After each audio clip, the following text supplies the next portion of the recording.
A hush settled over the children and adults sitting in the circle. The storykeeper, her turquoise eyes bright in the flickering firelight, all other eyes fixed on her in patient anticipation, began. Not that long ago, in the Western realm, inside the veil just to the west of where you are sitting now, people were suffering a great deal. There was war and hate and great anger and discontent. People were enslaved in body, mind, and spirit, their bodies bought and sold, their minds were their prisons, their souls bound in the webs of their own making.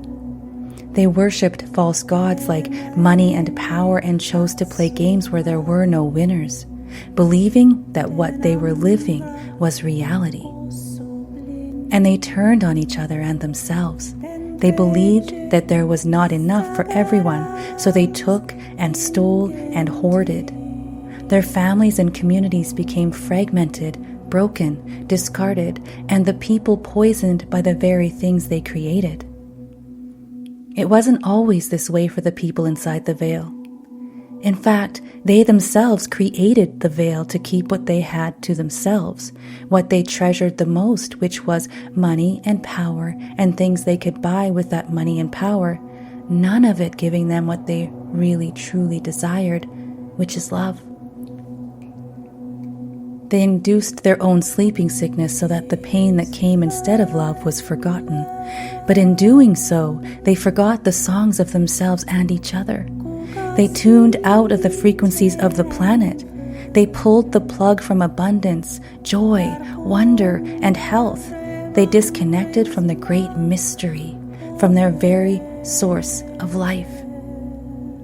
So, as you can imagine, resources ran out, wars raged, sickness spread, horrific deeds were done to themselves and others, the air unbreathable, the food tainted and denatured, the technology unnatural, and the ways they lived automatic and mindless, where they could find no meaning, no purpose, their cultures shriveled as an unattended garden.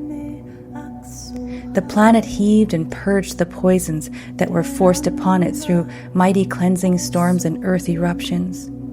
It got harder for our friends to survive in the world they created inside the veil, but survive they did for many years, but they would never truly live.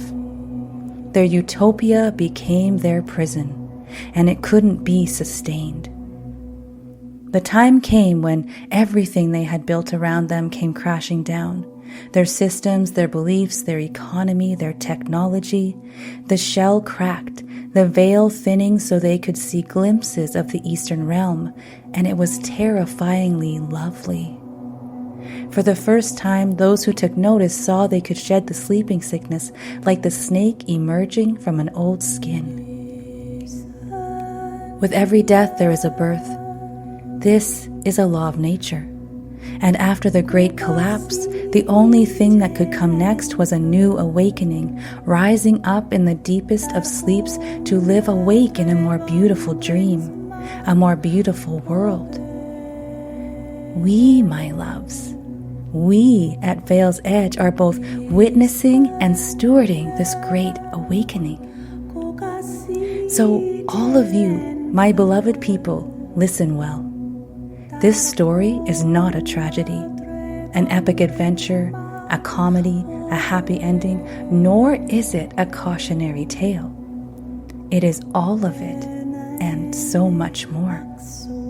This is the story of the people of Veil's Edge, our story, the ultimate story of love.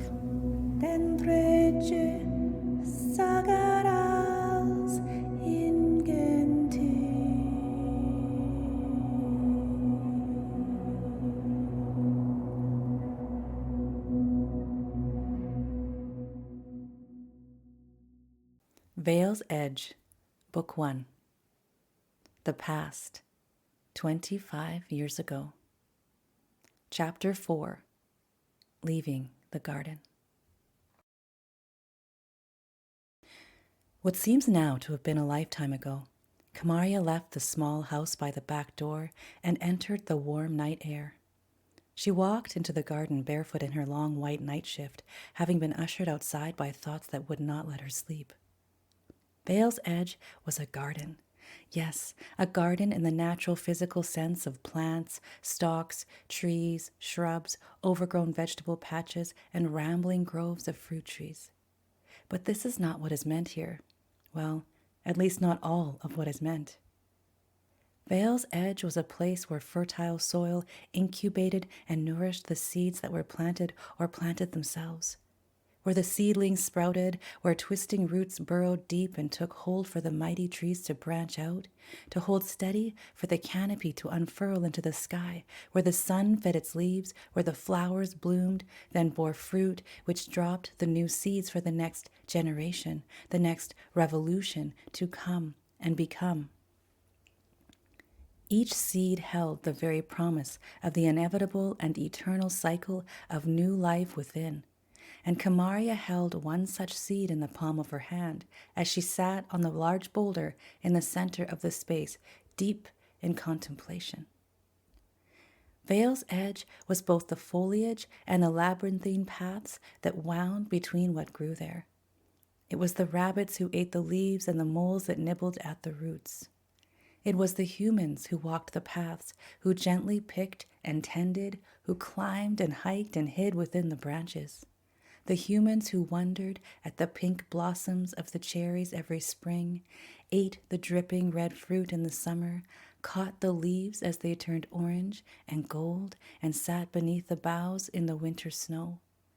Both human and tree sleeping, conserving the energy they would expend come spring. There were storms, of course, and drought, but rain always fell when needed. The garden held everything one could ever want, both the sustenance and the answers to why this life, why life at all. But Kamaria was in such a garden, the garden closest to the home she shared with her parents, Kalea and Anahata, story weaver and heart mender of their community, respectively, when she felt the first pull toward a new purpose, a purpose outside of this magical place that had nourished her from the moment she was born there, now a budding flower of 18. Kamaria was confused by this desire, this tug, this cracking kernel of curiosity, because who would want to leave such a wondrous place as Vale's Edge? She could serve a great purpose here, receiving those who found the way from the Western realm to mend and tend as she had been doing all her life, alongside Kilo, shadowing her parents, her uncles, her aunts, and Yara. She had heard of many far-off places from travelers, from envoys, from the new arrivals from the Western realm, from her own parents.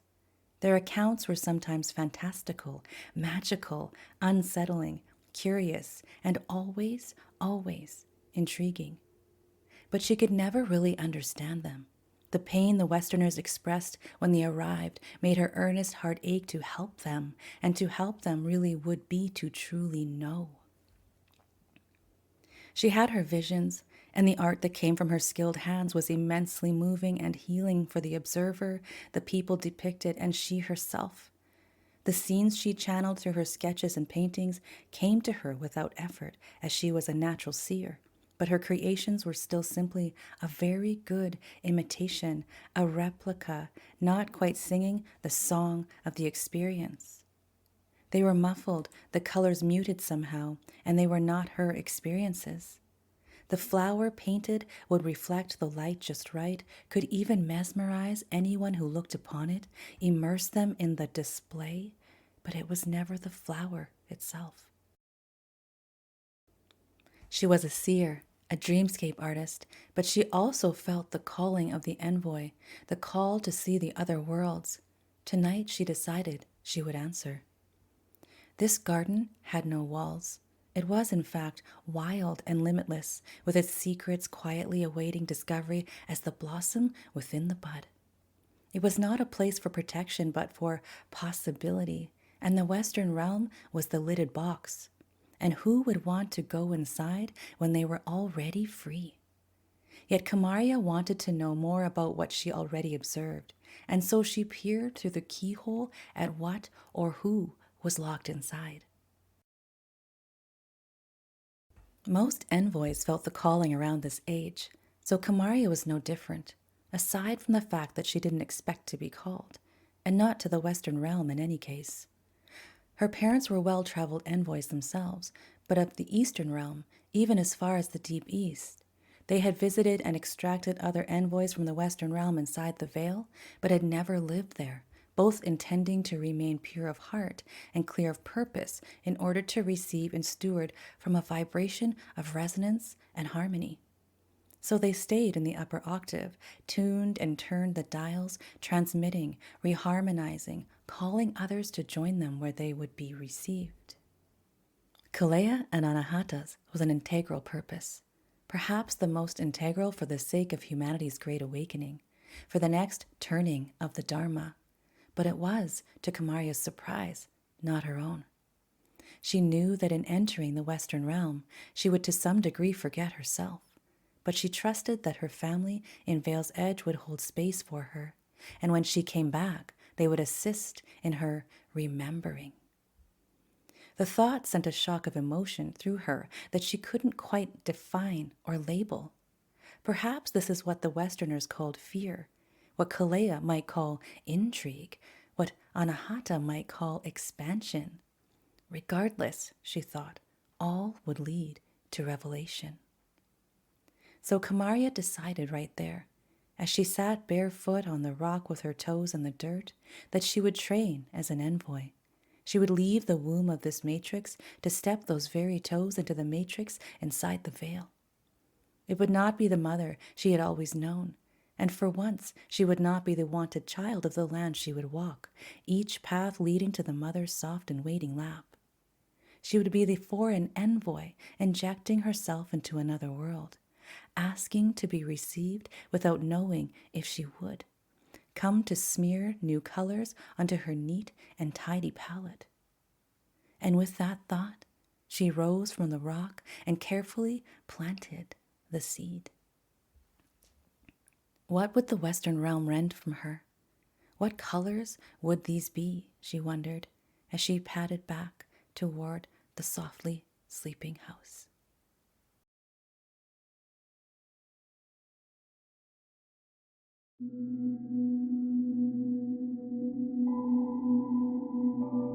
In this podcast, Writing from the Edge of the Veil, using the concepts and referring to the topics explored through my books, in my classes, and in my workshops, we will be exploring the art, craft, and magic of the written and spoken word, storytelling, the poetry of life and imagination, with writing prompts designed to provoke and support the flow of your own writing, sharing, and, dare I say, publication.